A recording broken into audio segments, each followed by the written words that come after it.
Hello everyone, welcome back to my channel and there is Tanishka. And आज की video है class 9th के students के लिए। एंड इस वीडियो में हम chapter number 9 the bond of love which is from English reader बिहाई बुक, सो इसको पढ़ने वाले हैं एंड इस चैप्टर को कंप्लीट करने वाले हैं।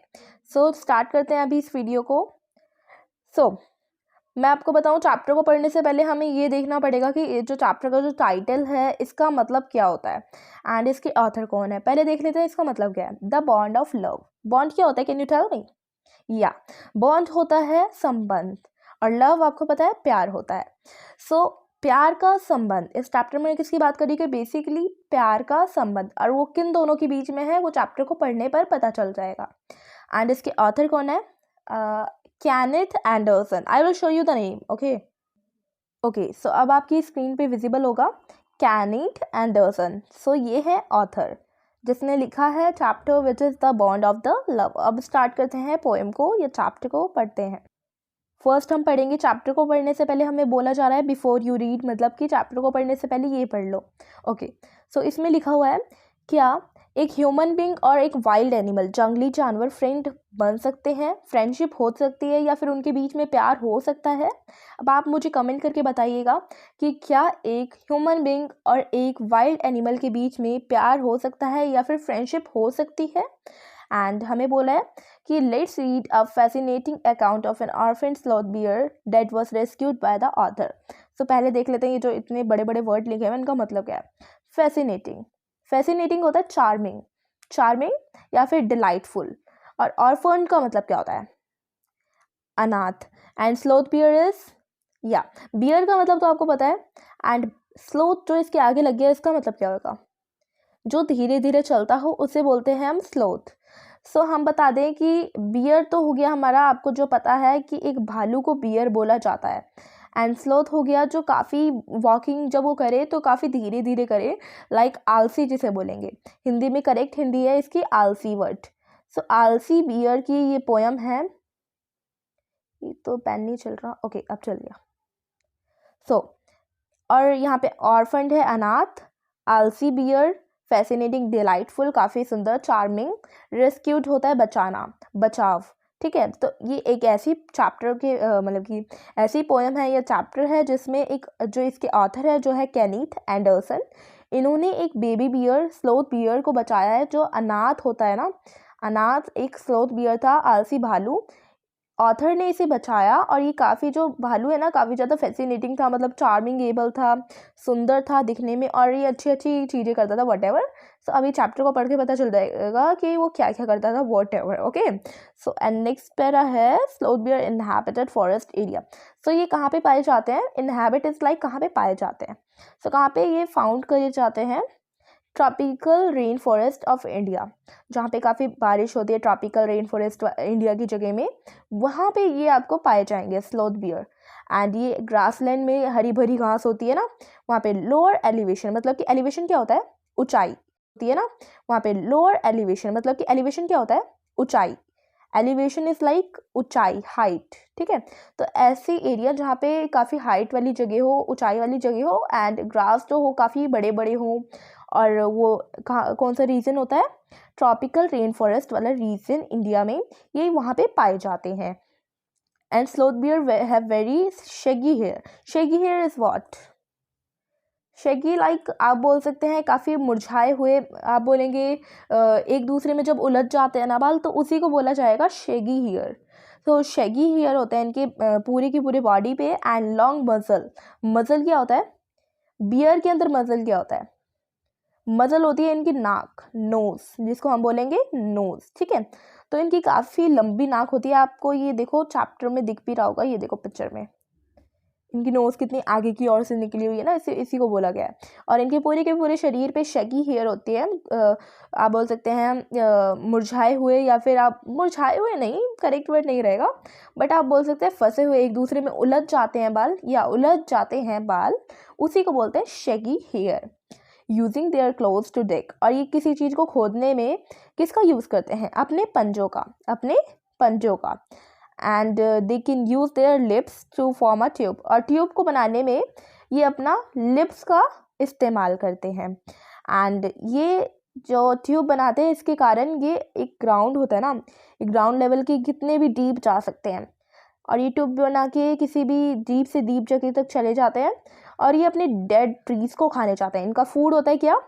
डेड ट्रीज, मरे हुए पेड़। ओके, डेड ट्रीज आपको पता चल गया होगा अगर आपने पढ़ रखा है तो ट्रीज वाला चैप्टर। करेक्ट नेम होगा उस चैप्टर का, wait, on killing a tree, जो है चैप्टर नंबर 8 इसी बुक का है, विच इज़ बिहाइव की बुक का चैप्टर है, जो है चैप्टर नंबर 8 का पोएम है, which is on killing a tree. तो इसमें आपने पढ़ा होगा कि दैट ट्रीज क्या होते हैं, वट एवर, कैसे मर जाते हैं ट्री। सो अगर आपने नहीं पढ़ा है तो पढ़ लो, मैंने भी अपने चैनल पे अपलोड कर रखी है इसकी वीडियो, आप पढ़ सकते हैं वहाँ पे जाके। अगर पढ़ रखा है तो आपको पता ही होगा। सो इनका फेवरेट होता है डेड ट्रीज, इनको खाना पसंद होता है। एंड इनका मेन फूड क्या होता है, एकदम मेन फूड जिसकी बात करी जाए, टर्मिट्स।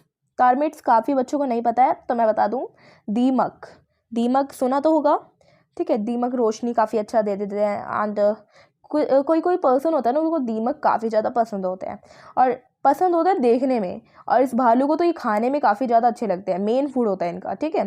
एंड आपने कभी ना कभी तो सुना होगा कि भालू अगर अगर देखा हो या फिर आप उस रीजन में रहते हो तो आपको पता होगा, अगर ये लोग अपना खाने को सक करते हैं, चूसते हैं या खाते हैं, तो आपको कई फीट दूरी से ये आवाज़ आ जाएगी कि हाँ भाई भालू खाना खा रहे हैं। सो इनकी साउंड खाने की काफ़ी लाउड होती है, हमें इससे पता चला। आप चैप्टर शुरू करते हैं एंड एक बाय एक पैराग्राफ पढ़ते हैं और पता करते हैं कि इस बियर की क्या कहानी रही एंड किस तरीके से बॉन्ड ऑफ लव इनमें क्रिएट हुआ, किन के बीच में हुआ, वट एवर।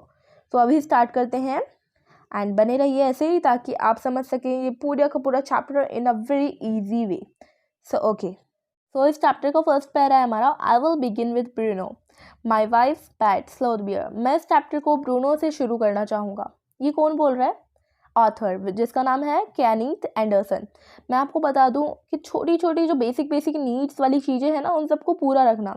अदरवाइज अगर आपने छोटी छोटी बेसिक चीज़ों को भी अभी ढीला कर दिया तो मैं बता दूं आप 9th क्लास में हो, आप पेपर में पास नहीं हो पाओगे। यही छोटी छोटी चीज़ें आपके पेपर में आने को मिलती है। सो आपको अच्छे से ध्यान रखना है कि इसके ऑथर का नाम क्या है, कि उसका कलर क्या था, उस बियर का कलर क्या था, उन्होंने क्या कपड़े पहने हुए थे, वट एवर। ये नहीं, हमें दिख तो नहीं रहा है बट इसमें बताया जाएगा। सो हर एक बात को ध्यान से सुनना है एंड ध्यान से उसे ध्यान में रखना है। ओके, सो उनका जो पेट था, उनकी वाइफ का पेट जिसका नाम था ब्रूनो, वो स्लोथ बियर था, ठीक है। एंड वो काफ़ी, ऐसा नहीं था कि मैं उसको जू में गया हूँ लेके आया हूँ पेट पालने के लिए, बट ऐसा कुछ भी नहीं हुआ। वो मुझे एक्सीडेंट में मिल गया था, मैं उसको लेने नहीं गया था कहीं पे, वो मुझे एक्सीडेंट में मिल गया था। Okay, 2 years ago we were passing through the sugarcane field near Mysore। Mysore के पास कोई शुगर केन फील्ड होगा जिसको हम बोलेंगे गन्ने का खेत। तो ऐसा कोई फील्ड होगा, तो वो 2 साल पहले की बात बता रहे, वो उधर से गुजर रहे थे, पास कर रहे थे। People were driving away the wild pig from the field by shooting at them. वहाँ के जो पीपल थे ना, जो उस फील्ड में रहते होंगे, वो ना पिग्स को, ये देखो यहाँ पे लिखा है, पिग्स को, सुअरों को अपने खेतों से मार मार के शूट करके भगा रहे थे। मतलब कि उनके गन हेडशॉट जिसे बोलते हैं, उससे मार मार के भगा रहे थे, बाहर खेत से बाहर कर रहे थे। सम वर शॉट एंड सम एस्केप्ड। कुछ पिग तो शॉट कर दिए गए थे और कुछ पिग्स एस्केप हो गए थे, छुप गए थे, भाग आए थे, डेट्स वाई वो बच गए थे, ठीक है। We thought that everything was over, हमें लगा कि सब कुछ खत्म। When suddenly a black sloth bear came out panting in the hot sun। काफ़ी तेज गर्मी हो रही थी, धूप पड़ रहा था, उसी धूप में एक हमारे सामने एक स्लोथ बियर आ गया, काले कलर का, ब्लैक, याद रखना ब्लैक। इसी छोटी छोटी चीज़ों को आपको याद रखना है। सो ब्लैक स्लोथ बियर हमारे सामने आ गया जब हम उधर से गुजर रहे थे। ये सब देखने के बाद हमारे सामने एक ब्लैक कलर का स्लोथ बियर आ गया, काफ़ी तेज की धूप पड़ रही थी, hot sun. Okay, no I will not shoot a sloth bear want to live, but अब यहाँ पे क्या बोला है, मैं उसको किसी गुड रीज़न के साथ शॉट नहीं कर सकता था। मेरे पास एक कोई वाक्य नहीं था कि मैं उसे शूट करूं, या फिर उसने मुझे कोई हानि नहीं पहुंचाई थी जिसके कारण मैं उसे शूट करता, ऐसा कुछ भी नहीं था। But unfortunately for the poor beast one of my companion did not feel that way about it. एक कंपेनियन था उसके साथ। Companion is what? फ्रेंड या फिर साथी। कंपेनियन किसे बोलेंगे? फ्रेंड या फिर साथी। सो मेरे साथ एक साथी था मेरा, उसने ये सब नहीं सोचा, डायरेक्ट उसे शॉट कर दिया। मतलब कि उसे गन से उड़ाने की कोशिश करी और शायद वो मर भी गया, I think. Did not feel that way about it and promptly shot the bear on the spot. हाँ, उन्होंने ऑन द स्पॉट उस बियर को ख़त्म कर दिया. किसने ख़त्म करा? ऑथर ने नहीं करा, जो उनका कंपेनियन था, फ्रेंड था, उसने करा. ठीक है, जो उनके साथ था. अब इसकी वर्ड मीनिंग भी देख लेते हैं, अदरवाइज आप बोलेंगे. वेंट ओनली होता है फॉर नो गुड रीज़न, किसी अच्छे रीज़न के साथ नहीं. ठीक है. एंड अनफॉर्चुनेटली सबको पता है, दुर्भाग्य से. And poor beast is what, कि बेचारा जानवर. एंड यहाँ पे लिखा है कंपेनियन, जिसका मतलब मैंने आपको बता दिया है, विच इज फ्रेंड या फिर साथी. और प्रॉम्प्टली लाइक व्हाट, आप बोल सकते हैं एकदम, एट वॉन्स. इंग्लिश में बोलेंगे एट वॉन्स, और हिंदी में एकदम. ऑन द स्पॉट क्या होता है? उसी जगह जहाँ पे वो खड़े हुए हैं, ऑन द स्पॉट. ओके, अब आगे बढ़ते हैं. वर्ड मीनिंग को देख लिया है हमने इस पैरा की. अब आगे देखते हैं एंड समझते हैं. As it was the fallen animal we were surprise. वो एनिमल जैसे गिरा हम सरप्राइज हो गए. हमने उसे मारा, हमने नहीं मारा, मतलब कि एक कंपेनियन जो उनके साथ था उसने उसे मारा, और वो जो एनिमल था वो फॉल कर गया, गिर गया. तो हम उसे देख के सरप्राइज हो गए, चौंक गए. To see that the black fur on its back moved and left the prostrate body. उसका जो बॉडी था ना वो prostrate था, मतलब कि जैसे कि आप सोते हैं ना, तो अपना मुंह आपने, अपना जो आगे फ्रंट वाला हिस्सा है उसे आपने बेड के या फिर आपका जो ग्राउंड है उससे चिपका दिया है, मतलब कि रख दिया है, ऐसे करके आपने उधर रखा है. एंड जो आपका बैकवर्ड हिस्सा होता है वो ऊपर की साइड होता है, तो इसी को बोलते हैं prostrate. ठीक है, तो ऐसे वो लेट गया या फिर गिर गया. तो हमने देखा कि उसके पीछे जो बैकवर्ड जो हिस्सा था उसके पीछे एक ब्लैक फर था, जो मरने के बाद, उसको मारने के बाद हिलने लग गया. हम उसको देख के काफ़ी ज़्यादा सरप्राइज हो गए कि वो कैसे हिल सकता है, जब वो हमने उसे मार दिया है तब वो कैसे हिल रहा है. तो इसको देख के वो काफ़ी ज़्यादा सरप्राइज हो गए थे. Then we saw it was आगे देखते हैं. Baby bear that had been riding on its mother's back. When the sudden shot had killed her, the little creature ran around its prostrate parent, making a pitiful noise. So अब क्या बोला जा रहा है कि हमने देखा कि उसका बैकवर्ड जो हिस्सा था उसमें जो ब्लैक फर था वो हिलने लग गया. तो उसको देख के वो काफ़ी ज़्यादा सरप्राइज हो जाते हैं, ऑथर और उनका एक कंपेनियन. तो ये काफ़ी ज़्यादा सरप्राइज हो जाते हैं. और उसके बाद वो क्या देखते हैं कि उसके आगे वाले हिस्से में, जो उसका फ्रंट हिस्सा था, उसके आगे एक बेबी बियर था, जो राइड, मतलब कि अपनी मम्मी के पीठ पे या फिर बैक वाले हिस्से पे था शायद. तो वहाँ पे वो राइडिंग कर रहा था, अपनी मम्मी के साथ राइडिंग कर रहा था.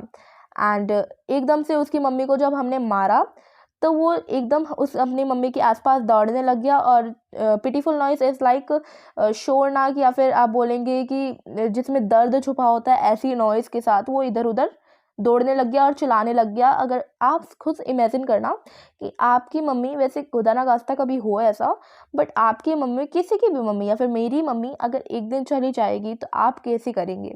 पिटीफुल नॉइस में आप काफ़ी चिल्लाएंगे, रोएंगे कि हो, और आपके सामने, आंखों के सामने उन्हें मार दिया गया.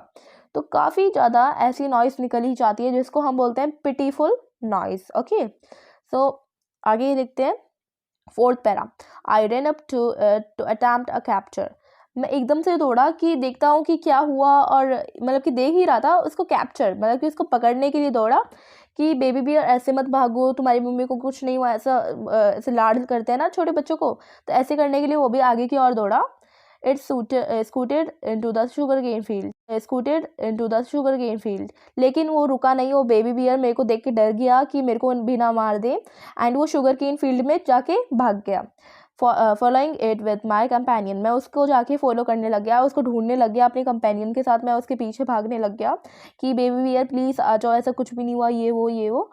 I was at last able to grab it by my scruff of its neck while it snapped and tried to scratch me with its long hooked claws. अब क्या हुआ कि वो एकदम से मिला और उसने उस जो बेबी बियर था उसका गर्दन वाला हिस्सा होता है ना पीछे की साइड से, उसे पकड़ लिया, एकदम से ग्रैब कर लिया, पकड़ लिया. तो उसने देखा कि जैसे उसने पकड़ा ना, तो बेबी बियर उसको पंजे से मारने लग गया, अपने क्लॉज से या फिर पंजे से उसे नोचने लग गया. ठीक है, अब आगे क्या हुआ. फिफ्थ पैरा है हमारा. We put it in one of the gunny bags we had bought, and when I got back to Bangalore I duly presented it to my wife. She was delighted. She had once put a colored ribbon around its neck, and after discovering the cup was a boy, she christened it Bruno. आप क्या बोल रहे हैं कि जब वो एक अपने साथ गनी बैग लेके आए थे ना, तो उन्होंने उस बोरे के अंदर, जिसको हम गनी बैग बोल रहे हैं उसको बोलते हैं बोरा, तो उस बोरे के अंदर उन्होंने उस बेबी बियर को डाल दिया, पैक कर दिया। एंड उसके बाद क्या हुआ ना कि वो अपने साथ उसे बेंगलोर लेके चले गए, अपने घर लेके चले गए। और फिर उन ऑथर ने प्रेजेंट किया अपनी वाइफ को, उस ब्रूनो को, जिसको बेबी बियर बोला जा रहा है, उसका नाम ब्रूनो है। हमें स्टार्टिंग में ही पता चल गया था, बट ओके, हम फिर भी उसको बेबी बियर बोलते हैं। सो बेबी बियर को उन्होंने अपनी वाइफ के सामने प्रेजेंट किया, उसको गिफ्ट दिया, और उनकी वाइफ काफ़ी ज़्यादा खुश हो गई। डिलाइटेड होता है हैप्पी, तो काफ़ी ज़्यादा हैप्पी फील करने लगी, खुश होने लग गई। एंड उसके बाद उनकी वाइफ ने ना उनके जो ब्रूनो था उसके गले में, बेबी बियर के गले में एक कलरफुल रिबन बांध दिया। और डिस्कवरी करने के बाद उन्हें पता चल गया कि वो जो बेबी बियर है वो बॉय है, लड़का है। एंड उसके बाद उन्होंने उसका नाम क्या रखा? ब्रूनो। अब आगे बढ़ते हैं 6th पैरा की ओर। सो ब्रूनो ने काफ़ी ही जल्दी जो मिल्क होता है, दूध, उसे बॉटल से पीना शुरू कर दिया। और कुछ समय के बाद, काफ़ी ही जल्दी, कुछ डेज में उन्होंने क्या करा, उसको खाने पीने के लिए सब कुछ देने लग गए। एंड ब्रूनो ने ही काफ़ी ही जल्दी सब कुछ ईटिंग एंड ड्रिंकिंग शुरू कर दिया। सब कुछ खाता था, जो भी उसे मिल जाता वो सब खाता था। And everything is the right word, for he ate porridge। और वो क्या क्या खाता था? porridge is like what? खिचड़ी। ठीक है, खिचड़ी खाता था।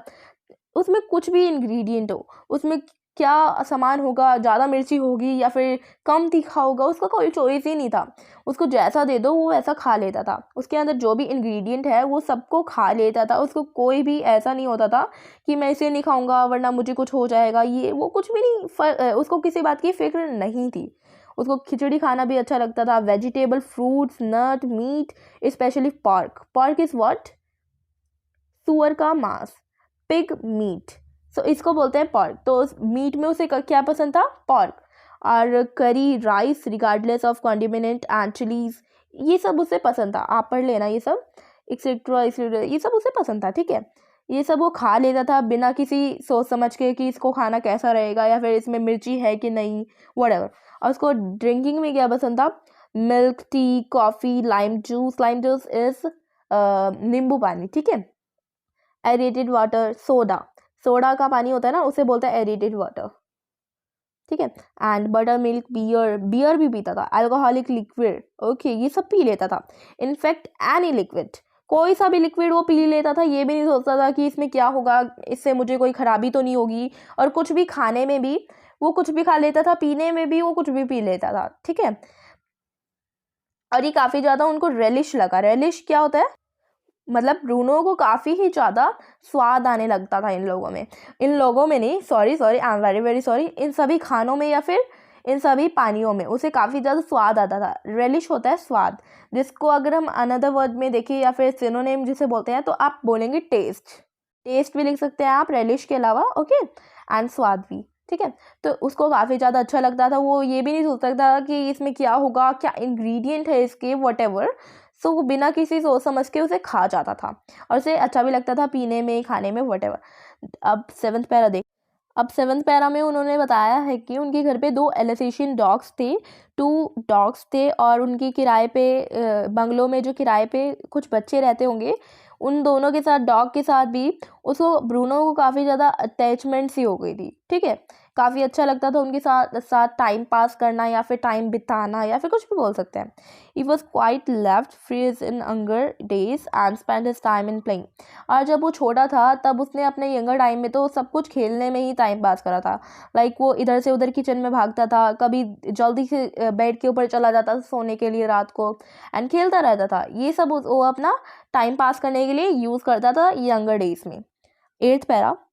एक दिन तो क्या हुआ ना कि उसके साथ एक हादसा घट गया। कौन सा हादसा? जो ऑथर थे वो ना अपनी लाइब्रेरी के अंदर ना चूहों को मारने के लिए, चूहियों को मारने के लिए एक पॉइजन रखते थे जिसका नाम है बेरियम कार्बोनेट। ये रखते थे ताकि वो जो चूहा और चूहियाँ हैं वो सब भाग जाए या फिर मर जाए। तो इन्होंने ऐसे ही रोज़ करते थे, तो उन्होंने डेली लाइफ की तरह आज भी कर दिया। तो अब क्या हुआ ना, ब्रूनो उस लाइब्रेरी के अंदर रोज़ घुसता था। एक दिन वो ऐसे ही घुस पड़ा और उसने उस पॉइजन को, जो जहर है बेरियम कार्बोनेट, इसे पी लिया या फिर खा लिया। अब खाने के बाद क्या हुआ ना, paralysis set into the extent that he could not stand on his feet. उसको क्या हुआ, पैरालिसिस सा हो गया, उसके हड्डियाँ कमज़ोर पड़ गई, एकदम जो बीमार सा हो जाता है ना वो ऐसा हो गया, और वो इतना हो गया कि वो अपने पैरों पे भी खड़ा नहीं हो पा रहा था। But he dragged himself on his term to my wife. But वो फिर भी किसी का सहारा नहीं लेता था। वो क्या करता था ना, अपने पैर को घिसटते हुए, ज़मीन पे लहराते हुए मेरी वाइफ के पास, जो भी उसे बुलाता था वो उसके पास चला जाता था, वो किसी की हेल्प नहीं लेता था। ठीक है, I guess what had happened. मेरे को लगता है कि अब मैं गेस कर सकता हूँ कि उधर क्या हुआ होगा। Of idols to car to the wet residence. अब क्या हुआ ना, वो क्या बोल रहे हैं कि वेट रेसिडेंस क्या होता है, जो पेट्स होते हैं ना उनका जो डॉक्टर होता है, तो उसे बोला गया है। तो वेट्स रेसिडेंस के पास वो गए और उन्होंने बताया उसे सब कुछ कि एक ऐसा केस है, पॉइजन पी लिया गया है, टेम बियर, मतलब कि बियर है हमारे पास, उसने पॉइजन पी लिया जो बेरियम कार्बोनेट है, अब क्या किया जाए, व्हाट टू डू, ये सब वो काफ़ी ज़्यादा हड़बड़ी में पूछने लग गया। तो ऐसे लिखा हुआ है कि क्या किया जाए, जल्दी बताओ जल्दी। तो क्योंकि किसी के साथ भी टेंशन हो ही जाएगी। अगर आपके घर में कोई पेट रहता है तो आपको पता होगा, अगर नहीं रहता तो आस पड़ोस में देखना, किसी के पास तो होगा ही। तो आप उससे पूछना कि उनको कितना अटैचमेंट है, अगर उससे पेट को कुछ हो जाएगा तो उनको भी काफ़ी दुख होता है। तो ऐसे ही वो काफ़ी ज़्यादा दुख में था और जल्दी जल्दी में पूछ रहा था कि क्या करूँ, अब क्या किया जाए बेबी ईयर के साथ, what ever. Now 9th para है हमारा। अब जब वो डॉक्टर के पास, पेट डॉक्टर के पास पहुंच जाते हैं, तो वो डॉक्टर काफ़ी जल्दी में हो जाता है कि एक बेबी बियर ने जहर खा लिया है, पॉइजन पी लिया है। तो अब जल्दी से वो ढूंढने लग जाते हैं कौन सी बुक में इसका दवाई है, वट। सो वो देखते हैं और पूछते हैं कि ऑथर से कि कौन सा पॉइजन है सर। फिर वो बताते हैं कि बेरियम कार्बोनेट। फिर वो जल्दी जल्दी ढूंढने लग जाते हैं और ऐसे बोलते हैं येस बेरियम सॉल्ट, नहीं बेरियम कार्बोनेट, ऐसे बोलते हैं कि हाँ barium carbonate, okay. Symptom paralysis, इससे पैरालिसिस हो जाता है, ट्रीटमेंट क्या है, इंजेक्शन किसकी देनी चाहिए, ये सब पढ़ते हैं वो अपनी बुक से। एंड फिर बोलते हैं just a minute sir, 1 minute रुकिए। एंड वो अपना सिरिंज, मतलब कि सुई लेके आते हैं और मेडिसिन लेके आते हैं। फिर वो अपने साथ कार में ले जाते हैं डॉक्टर को। और उसके बाद ब्रूनो अभी भी काफ़ी ज़्यादा स्ट्रगल कर रहा था चलने में, उसको काफ़ी ज़्यादा प्रॉब्लम हो रही थी। फ्लॉन्डरिंग का मतलब ये होता है, ओके। तो अभी भी उसको काफ़ी ज़्यादा प्रॉब्लम हो रही थी, स्ट्रगलिंग कर रहा था। तो अभी भी वो काफ़ी ज़्यादा, मतलब उसकी इम्यून सिस्टम काफ़ी कम होती जा रही थी। एंड उसका जो पैर थे, स्टम्प्स होता है लेग, पैर अभी भी काफ़ी ज़्यादा ऐसे पैरालाइज की तरह ही थे, बट क्लियरली वीकिंग रैपिडली। वो काफ़ी जल्दी जल्दी से वीक होता जा रहा था, मतलब कि काफ़ी जल्दी वो उसकी कमज़ोर जो हो रही थी, उसके जो लंग्स थे, उसकी जो इम्यून सिस्टम था, ये काफ़ी ज़्यादा कमज़ोर हो गया था जल्दी ही। क्योंकि पॉइजन एक ऐसी चीज़ है जो काफ़ी ही जल्दी बॉडी पे असर करती है, चाहे वो किसी की भी बॉडी हो, लिविंग होना चाहिए, ओके। सो रैपिडली ऐसा जल्दी जल्दी हो रहा था। और उसको कभी वॉमिटिंग हो रही थी, उल्टियाँ आ रही थी, हैवी ब्रीथिंग, मतलब कि काफ़ी तेज तेज की सांसें लेने लग गया था वो। ऐसे लेते हैं ना, तो ऐसे टाइप में वो ले रहा था, ओके। एंड उसका जो फ्लैंक्स था वो काफ़ी ज़्यादा भारी सा हो गया था, उसको तकलीफ बहुत ज़्यादा हो रही थी अंदर से, और दिख भी रही थी। और वो अपना मुंह खुला रखा हुआ था, उसने अपने मुंह को बंद नहीं कर पा रहा था। 10th पैरा है हमारा।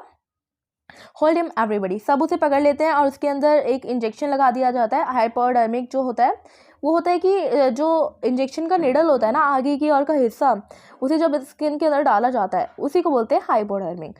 सो हाइपोडर्मिक उसे, मतलब कि इंजेक्शन दे दिया जाता है। ब्रूनो काफ़ी ज़्यादा स्क्वेल करता है। स्क्वेल क्या होता है आपको पता है? जब भालू लोग किलकारी मारते हैं ना, काफ़ी तेज तेज की चिल्लाते हैं, उसे बोलते हैं। सो उसको 10cc एंटीडोट दे दिया जाता है उसके पूरे बॉडी के अंदर। उसके जो सिस्टम होता है, बॉडी होती है, उसके अंदर उसे दे दिया जाता है बिना कुछ वेस्ट करे, ठीक है। 10 मिनट के बाद कुछ भी कंडीशन चेंज नहीं होती है, कुछ भी फ़र्क नहीं पड़ता। फिर उसको एक और 10cc इंजेक्शन दे दिया जाता है।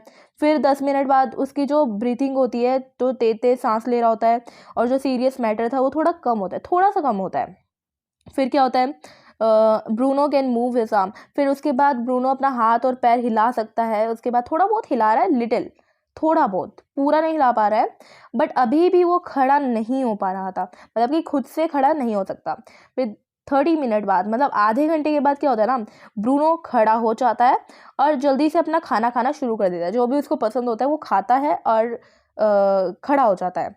And he look at us disdainfully, मतलब कि वो हमें नफरत की आंखों से देखने लगता है। डिसडेनफुली मतलब नफरत। ओके, सो हमें ऐसे देखता है जैसे कि हमने उसके साथ कुछ बुरा कर दिया हो, और हमें लगता है कि वो कुछ ऐसा कहना चाहता है कि जो बेरियम कार्बोनेट है वो तुमने मेरे लिए रखा था, ये मुझे क्या है, वटेवर, ये सब पूछना चाहता है हमसे कि जो बेरियम कार्बोनेट है वो तुमने मेरे लिए रखा था, ये मुझे क्या है, वटेवर, ये सब पूछना चाहता है हमसे। और अभी भी वो खाना खा रहा है और हमें घूर रहा है, खाना खाते खाते हमें घूर के देख रहा है। 11th पैरा है हमारा। 11th पैरा में लिखा है कि स्टडी बेकर, जिसका मतलब होता है एन ओल्ड अमेरिका कार, मतलब कि पुरानी अमेरिका कार। मतलब कि ये जो पूरा का पूरा चैप्टर है अमेरिकन लोगों के बारे में और अमेरिका की पोयम है। तो आपको बता दूं कि एक बार क्या होता है ना कि जब ये हादसा हो गया, ये जब जहर पी लिया ब्रूनो ने, तो उसके बाद वो ठीक भी हो गया, सब कुछ हो गया। उसके अगली बार क्या हुआ ना, वो देखता है कि उनकी कार में एक गैलन जो होता है ना ऑयल इंजन ऑयल पड़ा होता है। तो उसको देख के लगता है कि शायद ये ना टर्मिट्स को मारने के लिए पड़ा हुआ है। उसको लगता है ये मेरा मेन फूड है और ये इनको मार देते हैं, शायद टर्मिट्स को इस ऑयल से मार देते हैं। तो वो पूरा का पूरा उसे पी लेता है, उस पूरे के पूरे ऑयल को पी जाता है। लेकिन उसको इतना कुछ इफेक्ट नहीं मिलता देखने को कि लाइक वो पहले पैरालाइज हो गया था ना जहर पीने से, ऐसा कुछ भी नहीं होता। अब वो इतना सारा पी लेता है फिर भी उसे कोई इफेक्ट इतना नहीं पड़ता होगा, बट इतना नहीं पड़ा जितना पहले पड़ा था। ओके, अब 12th पैरा देखते हैं। अब दिन पे दिन महीने बीतते जाते हैं और ब्रूनो बड़ा होता जाता है। तो आपको बता दूं कि अब एक घर में आप कितने भी बड़े जानवर को नहीं रख सकते, क्योंकि वो घर है आपका, कोई आप बोल सकते जू नहीं है वो, ठीक है। तो किसी भी घर में हम एक इतने बड़े विशाल जानवर को, जो कि बियर होते हैं, तो उनको तो रख ही नहीं सकते ना, काफ़ी ज़्यादा डैमेज हो सकता है, घर को चोट पहुंच सकता है, वहाँ पे जो रहते हैं उनको चोट पहुंच सकती है, वटेवर। सो इन सब को चोट पहुंचे इसके लिए अब देखा गया, उसकी सुरक्षा देखी जाती है। तो अब देखते हैं ये लोग क्या करते हैं इसके लिए। एंड अब जो उनके घर में आइसोलेशन होते होंगे ना, तो इसको देखते हैं कि उनकी जो हाइट होती है काफ़ी ज़्यादा लंबी लंबी होती है। सो वो देखते हैं कि उसकी हाइट जो होती है ना बियर की, अब तो वो काफ़ी ज़्यादा उससे भी बड़े निकल गए हैं। बियर जो है ब्रूनो, वो तो बहुत ही बड़ा हो गया है। जितनी उसकी हाइट पहले थी वो तो इतना होगा पहले, लेकिन अब वो बहुत बड़ा हो चुका है। सो उसको अब घर में कैसे रखेंगे, है ना। लेकिन अभी भी वो इतना ही स्वीट था जितना वो पहले था, अभी भी वो उतना ही मिस्टीवियस शरारती था, और अभी भी वो इतना खेलता था जितना वो पहले खेल सकता है। और उसके साथ अब हमारा बॉन्ड हो सकता है, मतलब कि अब हमारा बॉन्ड उनके साथ हो चुका है। मतलब कि इसमें बोला चाह रहा है कि जो बेबी बियर है अब वो बड़ा हो चुका है, एंड अभी भी उसके साथ हमारा इतना प्यार और लगाव है, कुछ भी चेंज नहीं हुआ है। लेकिन उसका नाम हम लोगों ने चेंज कर दिया, पहले हम उसे ब्रूनो बोलते थे, अब हम इसे हिंदुस्तानी नाम से बुलाएंगे, विच इज़ बाबा। बाबा किसे बोलते हैं, स्मॉल बॉय, छोटे से लड़के को बाबा बोला जाता है, ठीक है। और अब वो उसको कोई ट्रिक सिखाते हैं, और जैसे कि बाबा रेसल, अब उसे बोलते हैं कि बाबा रेसल, जल्दी से रेसल करो, मतलब कि ऐसे बोलते हैं ना कि इसमें रेसल करो, एक दूसरे को गिराना होता है, ऐसा कुछ होता है ना। और बाबा बॉक्सिंग, मतलब कि बॉक्सिंग करो, या फिर ऐसे करो, किसी को गिराओ, जो भी उसके सामने आता था ना खेलने के लिए, जैसे हमने बोला कि बाबा ऐसे करो, बाबा वैसे करो, तो वो वैसे ही करता था जैसे उसको कमांड दिया जाता था। मतलब कि वो सब कुछ सीख जाता था, इतना नहीं था कि वो थोड़ा ड्रामे करता, शरारती, कुछ ज़्यादा शरारत करता, ऐसा कुछ भी नहीं था, ठीक है। गिव हिम अ स्टिक से एंड से बाबा होल्ड गन, हम उसे एक स्टिक देते थे, डंडा देते थे, और उसे बोलते थे बाबा पकड़ो इस गन को, और उसे बोलते थे कि अब मुझे बताओ कि वेयर इज़ बेबी, बेबी कहाँ है। तो वो जल्दी से क्या होता था ना। अब आगे बढ़ते हैं, आगे वो क्या करता है, जब उससे पूछा जाता है बेबी कहाँ है, तो फिर वो जल्दी से ना एक लकड़ी के टुकड़े को, जिसे वो अपने केयरफुली, मतलब कि काफ़ी ज़्यादा ध्यानपूर्वक घास फूस अपने बिस्तर में छुपा के रखता था ना, उसे निकाल के लाता है और उसे प्यार से झुराने लगता है कि मतलब ये है बेबी, ठीक है। जब उसे पूछा जाता है कहाँ है बेबी, तो वो ऐसे करता है, ठीक है। लेकिन उसे कई बार ना हमें बांध के रखना पड़ता है, क्यों, क्योंकि उनके घर पे टीनेंट्स थे, किराएदार थे, और किराएदार के बच्चे थे, वो काफ़ी ज़्यादा शरारती थे या फिर उससे डरते थे, ऐसा कुछ होगा, जिसके कारण बाबा को या फिर ब्रूनो को बांध के रखना पड़ता था। हमेशा तो नहीं, बट हाँ ज़्यादा से ज़्यादा वक्त उसे बांध के ही रखना पड़ता था, क्योंकि अब वो बड़ा हो चुका है, अब वो शायद उनके ऊपर कुछ हमला ना कर दे, या फिर वो ब्रूनो से डरते होंगे, डेट्स वाई उसे बांध के रखा जाता था ताकि वो किसी को हार्म ना करे, ठीक है। तो अभी इस वीडियो में इतना ही रखते हैं, क्योंकि 12th पैरा कंप्लीट हो गया है, और इसमें कितने पैरा है मैं चेक करके बताती हूँ, 23। 23 पैरा है तो अभी 12 ही करते हैं एंड आगे देखेंगे अगली वाली वीडियो में 23 पैरा कंप्लीट हो जाएंगे सारे के सारे। तो इस वीडियो में बस इतना ही रखते हैं। अब मिलती हूँ मैं आपसे अपनी नेक्स्ट वीडियो में। तो अब तक के लिए thank you so much for watching my video और ऐसे ही बने रहिए। Keep supporting me and thank you so much and take care of yourself. Thank you all, thank you.